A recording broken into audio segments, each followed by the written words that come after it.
capitão do povo aí! Olha o capitão do povo aí, minha Bahia!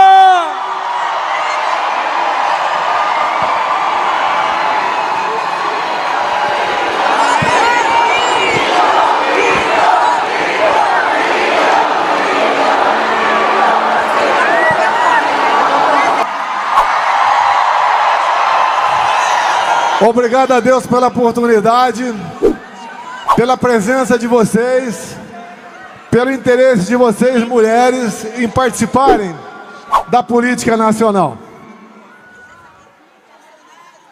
Posso continuar?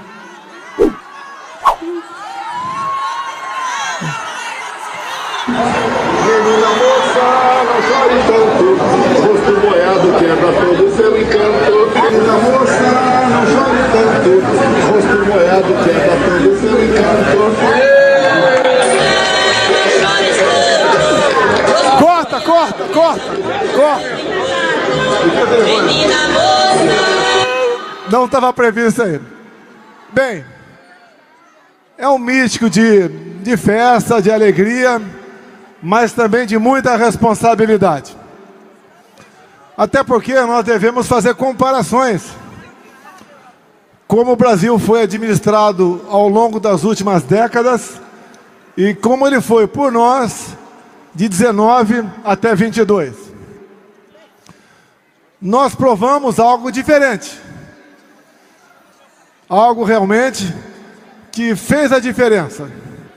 Apesar de 4 anos onde pudemos administrar apenas 2, tendo em vista a pandemia e uma guerra lá fora, mas o Brasil cresceu, tivemos vantagens, tivemos coisas e temos para apresentar. Isso ficou no coração de vocês. Atendemos a todos, independente das questões pessoais de cada um. Buscamos atender a todos os brasileiros. E vocês se lembram, trouxemos água para o Nordeste, criamos o PIX, ressuscitamos o modal ferroviário, fizemos uma excelente política externa, valorizamos o nosso agronegócio, realmente importante para a nossa economia, tratamos com dignidade os mais humildes, triplicando o valor do Bolsa Família, ampliamos o nosso comércio com o mundo todo, demos a vocês o legítimo direito à defesa, passamos a, cada vez mais, a mostrar que defender a família é uma questão de orgulho para todos nós. Fomos para dentro das escolas, cada vez mais, rejeitando a ideologia de gênero. Quem é pai e quem é mãe, sabe que o maior patrimônio nosso são os nossos filhos. Valorizamos a propriedade privada. O MST não agiu no meu governo. Nós começamos a cantar o hino nacional com emoção, com os olhos lacrimejando. Vimos a nossa bandeira verde e amarela sendo hasteada nos mastros do Brasil todo. Passamos cada vez mais nos orgulhar de um pequeno grande Estado, mas que interfere em nossa política, em nossa cultura, em nossa religião, que é o Estado de Israel. Experimentamos algo diferente. E esse algo fica nas saudades. Sem falar que nós tivemos a melhor primeira-dama do Brasil. Uma mulher que no anonimato se dedicou às pessoas que tinham deficiências. Nesse bolo ela conheceu a então cidadã Amália, que agora é deputada federal. Fizemos a diferença. Um dia a história explicará o que aconteceu no final de 22. Mas nós devemos muitas vezes considerar página virada. É a mesma coisa em casa, quando você tem um problema, se você quiser trazer todo dia aquele problema, você não vai viver feliz. Então nós viramos a página de 22. Temos pela frente eleições, e é natural. Até há pouco tempo, vocês diziam que políticos eram todos iguais, e sabemos que não são. Hoje eu vejo com muita satisfação, com muito orgulho, as mulheres se preocupando com política e vão disputar cargos eletivos, não por cotas, porque nós somos todos iguais, mas por vontade de querer participar. O nosso partido, tenho certeza, vai ter a maior quantidade proporcional de mulheres eleitas para as câmaras municipais e para prefeituras.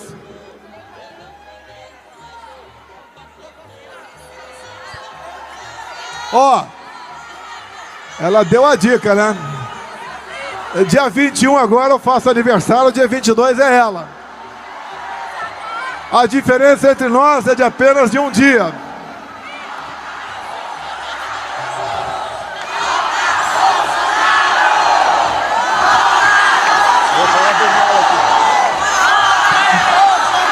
Olha,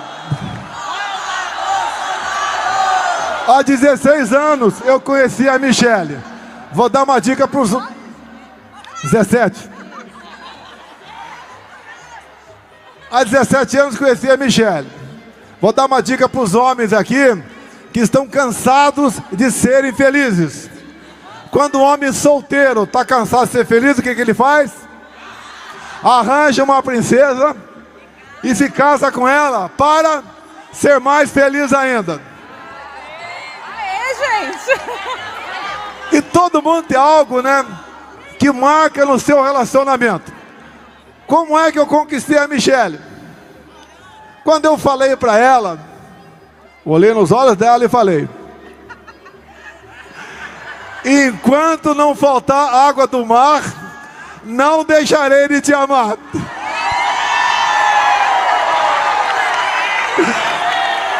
Estou dando a dica para os homens aqui que tem um amor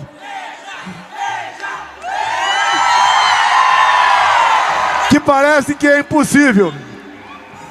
Mas dizer a vocês, a nossa rápida passagem pela terra, nós devemos sempre buscar felicidade. E o trabalho maior do político é gerar felicidade, através de políticas sérias, através de ações permanentes, e através do exemplo. É mostrando que realmente ele se dedica àqueles que deram para ele, via procuração do voto, o direito de ocupar uma cadeira numa casa legislativa ou no poder executivo. Por mais difícil, olha que música bonita, ó. Menina moça, não chore tanto, rosto molhado quebra todo o seu encanto. É isso mesmo? Então a alegria de estar aqui, que pesem os problemas, não vamos reclamar de nada, vamos trabalhar para o nosso Brasil. Quem salva a nossa pátria é o nosso Senhor. Agora nós todos podemos fazer um Brasil melhor para nós. A mulher tem algo especial quando entra na política. Ela tem um poder de convencimento muito, mas muito melhor do que os homens. E nós devemos acreditar, ser resilientes e lutar para mudar o nosso Brasil. Não podemos nos acomodar, elegendo um responsável pelos possíveis nossos fracassos. O Brasil é um país fantástico. Ninguém tem o que nós temos. Eu sempre comparo o Brasil com Israel. Olha o que Israel não tem e veja o que eles são. Veja que nós temos o que nós não somos. vamos sim ser uma grande nação. Estou aqui na cidade que foi a primeira capital do Brasil. Aqui nós nascemos. A Bahia é o nosso berço. Aqui nos inspiramos. E daqui nós conquistaremos esses 8,5 milhões de quilômetros quadrados. Volta. Bolsonaro! Volta!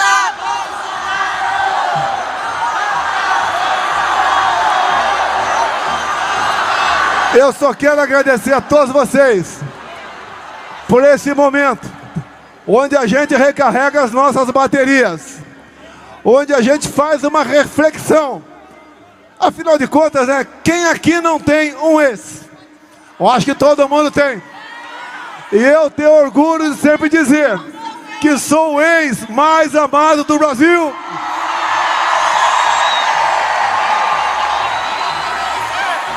Com vocês, nós iremos a qualquer lugar. Com vocês, nós nos sentimos que estamos no caminho certo. Com vocês, nós faremos desse Brasil uma grande nação. Muito obrigado a todas vocês. Brasil acima de tudo. Deus acima de todos. Brasil acima de tudo. Brasil acima de tudo. Deus acima de todos.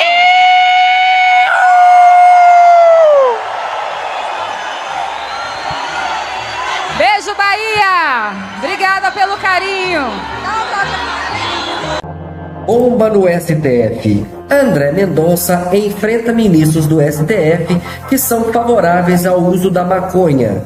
Em bate-boca acalorado, Mendonça diz que é contra as drogas e não vai abrir mão do seu voto. Assista ao vídeo.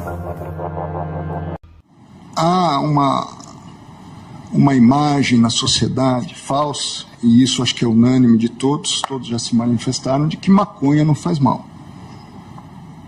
Até se fala em uso recreativo da maconha. Há várias matérias de imprensa, falas nesse sentido. Que não faz mal? Há pessoas que não têm essa dimensão precisa, não é o que nós pensamos. Não, acho que há um certo consenso médico de que algum tipo de dano causa. Talvez menos do que o cigarro, essa que é a discussão, mas algum tipo de dano causa. Danos sérios e maiores que o cigarro. Nós mantemos as penas do artigo 28. Talvez despenalizar nem seja a palavra certa, porque nós mantemos a pena. Pelo menos o 28, 1 e 3. Isso. Nós só dizemos que elas não são de natureza penal, e sim administrativa. Mas isso é descriminalizar. Eu estou tirando o ilícito penal, passando para um ilícito administrativo. Certo, mas com qual consequência prática que não seja quebrar a primariedade desses jovens, geralmente são jovens? Eminente ministro Luiz Roberto Barroso, primeiro, há sim a retirada de uma pena, que é a prestação de serviço à comunidade. Sim. Sob a minha ótica, tem uma finalidade propedêutica e preventiva importante. Esse é um primeiro aspecto. Quanto à questão da reincidência, se o ponto é esse, eu acho que nós não precisaríamos partir para esse caminho. Não é a reincidência. É que para um jovem pobre que está procurando emprego, se constar da certidão de antecedentes dele que ele não é mais primário, ele tem uma dificuldade a mais na vida, numa vida que já é difícil. Descriminalizar significa deixar de tratar como crime. Despenalizar significa deixar de punir com pena de prisão, mas punir com outras medidas. Este é o sistema em vigor atualmente. Legalizar significa que o direito considera um fato normal, insuscetível de qualquer sanção, mesmo que administrativa. Então, eu convirjo com Vossa Excelência que nós não estamos tratando de legalizar. Então, que se extirpe qualquer dúvida a respeito disso. Legalizar ou despenalizar, o Congresso já o fez. pois deixou de tratar como crime.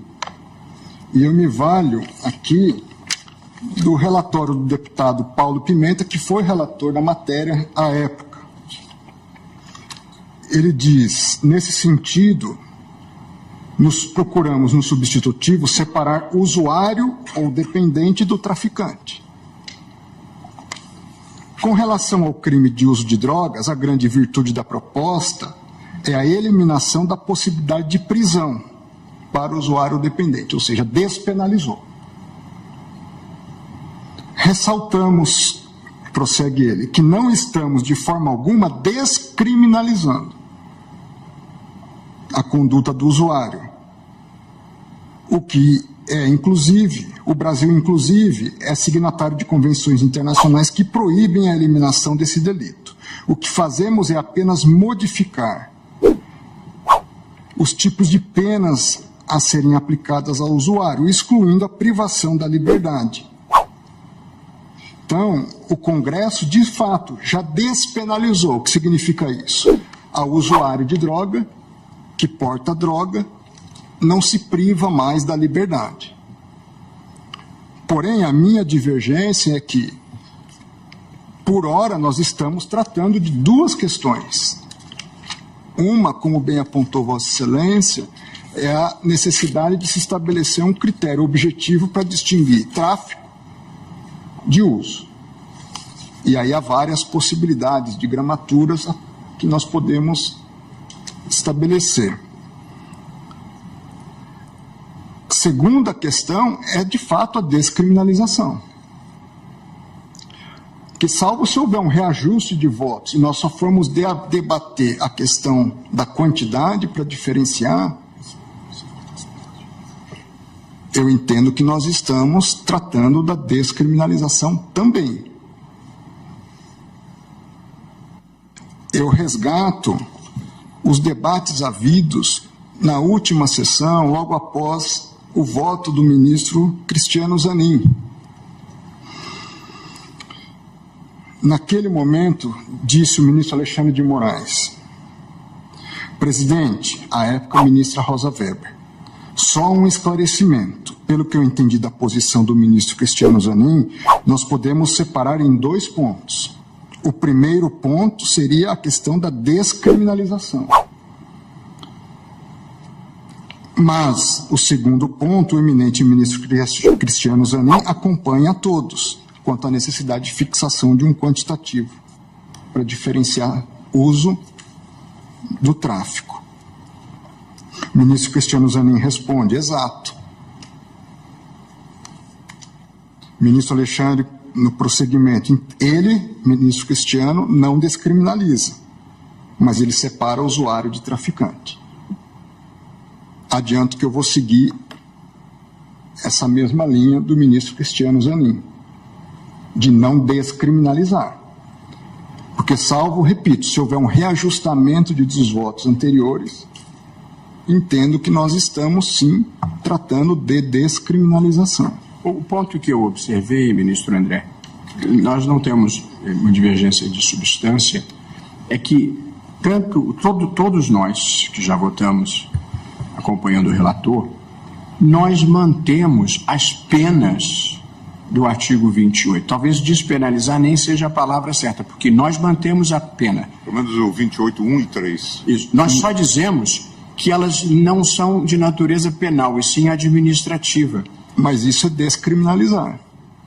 Eu estou tirando o ilícito penal, passando para um ilícito administrativo. Certo, mas com qual consequência prática que não seja quebrar a primariedade desses jovens, geralmente são jovens? Eminente ministro Luiz Roberto Barroso, primeiro, há sim a retirada de uma pena, que é a prestação de serviço à comunidade. Sim. Sob a minha ótica, tem uma finalidade propedêutica e preventiva importante. Esse é um primeiro aspecto. Quanto à questão da reincidência, se o ponto é esse, eu acho que nós não precisaríamos partir para esse caminho. Não é a reincidência. É que para um jovem pobre que está procurando emprego, se constar da certidão de antecedentes dele que ele não é mais primário, ele tem uma dificuldade a mais na vida, numa vida que já é difícil. Quanto a isso, eu também não teria divergência. O artigo 28, parágrafo 4º, diz que em caso de reincidência, as penas previstas no incisos 2 e 3 do caput, ou seja, em caso de perda da primariedade... Eu não estou falando de reincidência, estou falando para a vida normal. Quer dizer, ele quer um emprego, e aí vão pedir a certidão dele de bons antecedentes e vai constar um registro penal por drogas. E por via de consequência, a vida dele está prejudicada. Toda a discussão que nós tivemos... Desculpe, presidente, desculpe. Toda a discussão que nós tivemos, e eu fui o primeiro a votar lá atrás, nós estamos falando de fatos que começaram, o julgamento que começou em 2015, portanto, já lá se vão alguns anos, era fundamentalmente se inspirar, de alguma forma, até no direito comparado, no direito português, que faz um distinguishing de maneira muito clara entre a questão posta na esfera penal e a questão posta em outras esferas. E por isso, inclusive, no sistema português, se fez uma separação para não mandar esse usuário, normalmente jovem usuário, como disse o presidente, para uma delegacia e nem tratá-lo como penalmente responsável pelo simples uso de uma baixa quantidade de drogas. Mas o sistema permite internação. Por isso que, inclusive, no voto, que é muito mais alongado, se falava de medidas recomendáveis que o próprio Congresso poderia tomar. Uma dúvida, ministro Gilmar. Nós vamos mandar para a delegacia, nós vamos mandar para onde? Exatamente se diz. Claro que vão continuar... A autoridade administrativa vai cuidar disso. Essa é a proposta do modelo. Essa é a proposta do modelo. Eu entendo. Ministro Alexandre trouxe aqui. Veja, eu não quero cometer uma interrupção em relação ao seu voto. Imagina, também. Mas o ministro Alexandre trouxe aqui os dados, inclusive em série, de delegacias da capital que adotam critérios díspares. Quanto a isso, eu estou extremamente de acordo a tudo. Para considerar alguém como usuário ou traficante, produzindo, portanto, isso é maléfico. uma Babel que resulta aqui. A proposta é dizer, aquele que for usuário, ele precisa de tratamento. Nós temos o usuário de drogas leves, que deve ser advertido, eventualmente diálogo com a família. Nós temos usuários que podem precisar de internação. E por isso o sistema permite, por isso também se faz aqui um apelo ao legislador para que se faça até a internação, o tratamento. Porque, claro, recentemente o ministro Alexandre foi relator de uma situação envolvendo pessoas na Cracolândia. Não era esse o objeto do debate, mas nós sabemos que pessoas se tornam usuários e completamente dependentes. Então a abordagem era... Esse é um debate legítimo, ministro Gilmar. A única questão é uma questão que nós estamos definindo uma descriminalização. Pelo menos sejamos honestos em admitir isso. É uma tese de um lado, é uma tese de outro, mas é isso do que nós estamos... Sim, mas deixa de ser infração penal, continuando a ser um ilícito aqui administrativo. Por isso que, inclusive, propus uma interpretação conforme. O que, com a devida vênia, é uma descriminalização.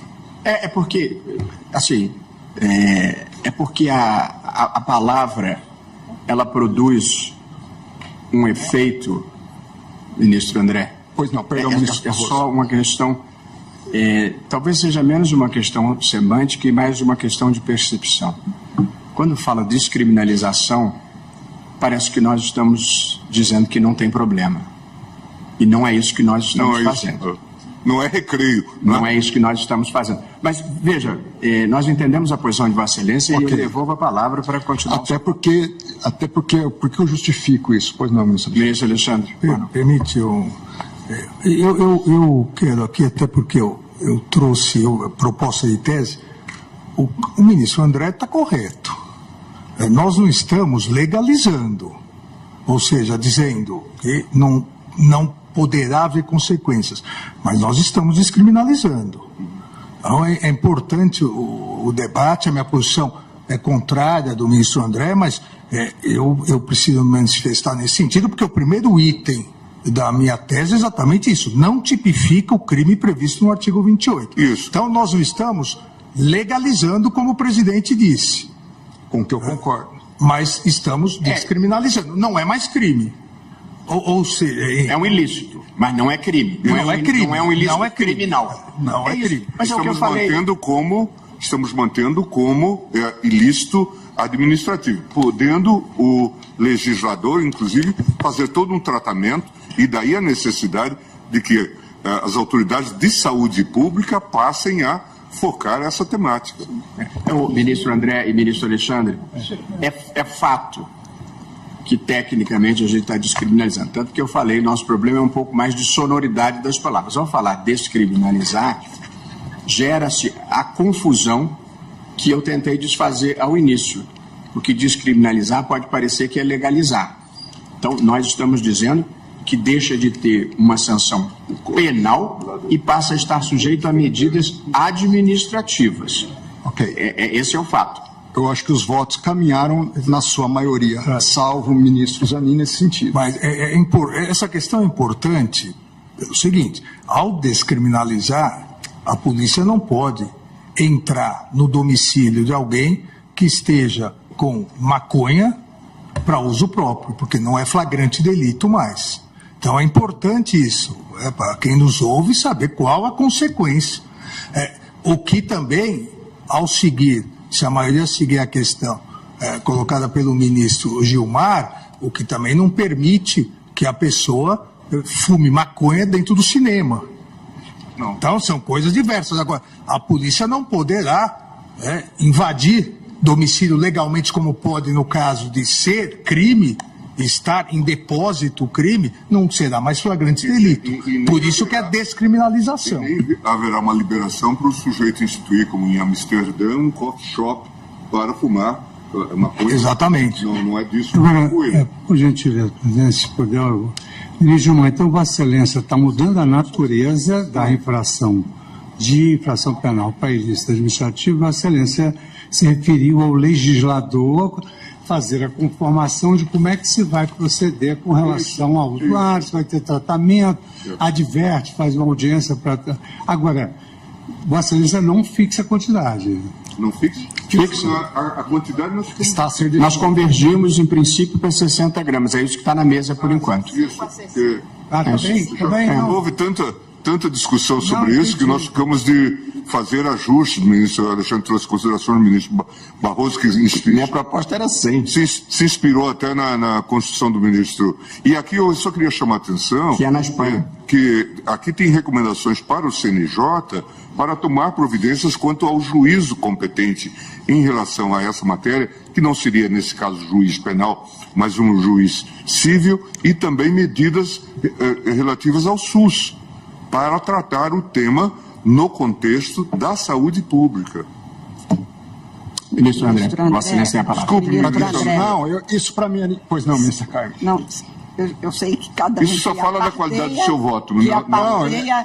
E não deixa que Vossa Excelência comece o voto. Mas eu não iria abordar isso, mas nos últimos dias a terminologia ficou no ar para mim. Pois não, ministra Carmen. Não apenas porque Vossa Excelência fez uma indagação ao senhor presidente sobre as consequências de ilícito penal para um ilícito civil, que seria, por exemplo, só a reincidência. Não, apenas também trazendo a chega ao que o presidente já respondeu, o ministro relator também.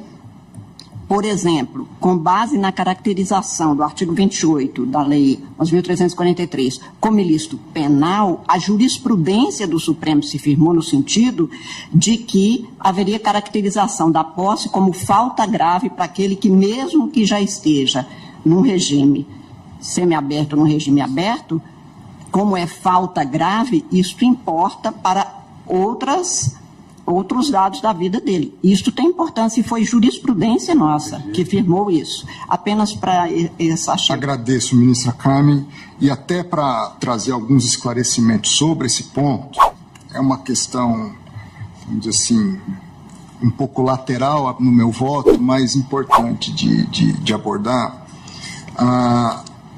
O STJ em um compilado de jurisprudência sobre a lei de drogas. No item 7 desse compilado, ele diz que as contravenções penais puníveis com pena de prisão simples não geram reincidência, mostrando-se, e a partir disso, mostrando-se desproporcional, portanto, desproporcional que condenações anteriores pelo delito do artigo 28 da Lei 11.343 configurem reincidência, uma vez que não são puníveis com penas privativa de liberdade. Há um julgado no âmbito da segunda turma, relator ministro Luiz Edson Fachin, no HC, agravo regimental no recurso ordinário em HC 178.512, onde consta do acórdão reincidência assentada em anterior registro da incidência do artigo 28, ilegalidade. Então, já por maioria, eu fui vencido, eu, ministro Cássio, nesse julgamento, mas até em função do estudo que fiz para o presente julgamento, eu entendo, adianto que essas questões todas nós poderíamos salvaguardar, independente de declarar a inconstitucionalidade do artigo 28. Ou seja, o único efeito que eu entendo plausível dessa reincidência seria para fins da própria nova aplicação no âmbito do artigo 28.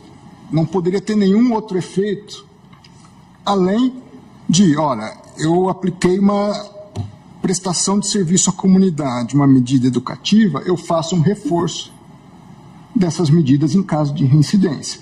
Mas não haveria extrapolamento, seja para a questão de tráfico de drogas, para questões de primariedade em outros ilícitos, para questões de cerceamento de direitos outros ou restrição a direitos em relação ao usuário. Ou seja, eu daria um tratamento mitigado à questão da primariedade ou não, restrita ao 28 e sem nenhum efeito externo em relação a isso. Mas eu só fiz essa menção, ministro, exatamente porque esta é a jurisprudência prevalecente neste Supremo Tribunal Federal até aqui. A senhora tem razão. Caracterizada exatamente com base na natureza do ilícito, como nós consideramos. Claro que a jurisprudência pode mudar e, principalmente, a partir de uma conclusão aqui, se for a de Vossa Excelência, será mantida, ainda que, para tanto, precise se formar uma outra jurisprudência, ou, se a tese vencedora for do relator, essa jurisprudência terá sido superada. Apenas por isso que fiz a referência.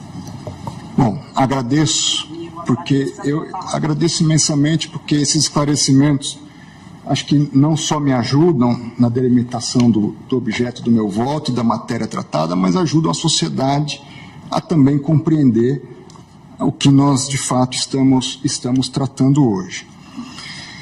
Senhor presidente, eminentes pares, indo ao voto propriamente dito, eu farei uma imagem na sociedade falsa, e isso acho que é unânime de todos já se manifestaram, de que maconha não faz mal. Até se fala em uso recreativo da maconha. Há várias matérias de imprensa, falas nesse sentido. Que não faz mal? Há pessoas que não têm essa dimensão precisa, não é o que nós pensamos. Não, acho que há um certo consenso médico de que algum tipo de dano causa. Talvez menos do que o cigarro, essa que é a discussão, mas algum tipo de dano causa. Danos sérios e maiores que o cigarro. Ao mesmo tempo, eu entendo que isso é importantíssimo para nós melhor delimitarmos a quantidade. Conforme a gradação dos riscos à saúde, eu também tenho que melhor mensurar a questão da quantidade.